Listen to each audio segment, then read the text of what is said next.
အားလုံးပဲမင်္ဂလာပါ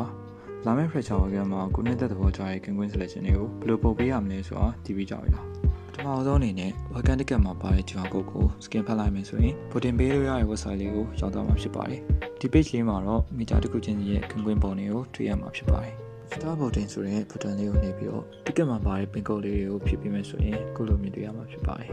voting ဖွင့်ထားတဲ့အချိန်မှာဒါစတင်ပို့ပေးနိုင်မှာဖြစ်ပြီးတော့ voting ပေးထားတဲ့အချိန်မှာတော့ပို့ပေးလို့ရမှာမဟုတ်ပါဘူး။တိတ်ဆုံးမှာရှိတဲ့ Quick Win section လေးမှာတော့ကိုယ်စိတ်ကြိုက် Queen တွေကို select လုပ်ပြီးတော့ပို့ပေးနိုင်မှာဖြစ်ပါတယ်။တကယ်လို့ select လုပ်ကိုမနိုင်မိသွားရင်လည်း refresh ဆက်ပြီးတော့ဖြတ်ပေးလို့ရပါတယ်။ကိုနှစ်သက်ရာ King Queen တွေကိုရွှေ့ပြီးသွားပြီဆိုရင်တော့ပို့ပေးလို့ရပါပြီ။ချက်တကြားဆိုတဲ့ section လေးမှာတော့ကိုပုတ်ခဲ့တဲ့ King Queen တွေနဲ့ winner ဘယ်ဖြစ်မလဲဆိုတာကိုကြည့်လို့ရတော့မှာဖြစ်ပါတယ်။